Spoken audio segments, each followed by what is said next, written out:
Peggy 18.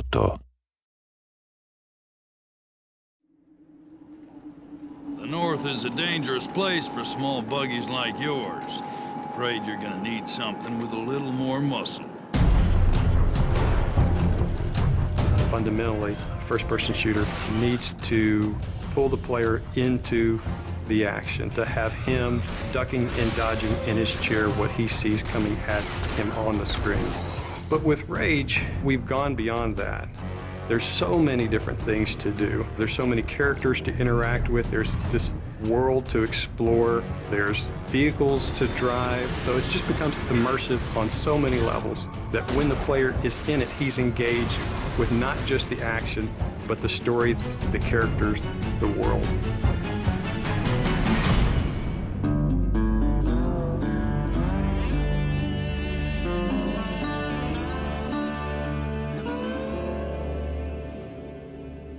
The wasteland in Rage is kind of like a plate that the rest of the game sits on. As you travel around, you'll discover that there's these entrances to bandit hideouts and mutant caves and old sewers and things. Listen, don't you go trekking around down there without some serious firepower. In Rage, we try to make the game open but directed. Player choice is very important in Rage. The wasteland is more than just a setting for the story. It's its own gameplay level, for lack of a better word. It's the thing that stitches the story and it stitches the action all together. We want you to follow this action movie experience, but we allow you some freedoms to kind of explore different things. Each of the missions does kind of surround the story. For instance, we have an electrobolt for the crossbow weapon. Electricity, water, that makes sense. Well, Wellspring sits on top of a well. So the obvious gameplay thing is here, okay, you shoot the electrobolt in the water. It electrifies anybody that's in the water and they die. As you travel through the wasteland, you meet very interesting, very over-the-top characters. Great! Muy bueno! We are simpático, eh? And we feel that creating memorable characters that offer you memorable missions really kind of helps drive the whole experience forward.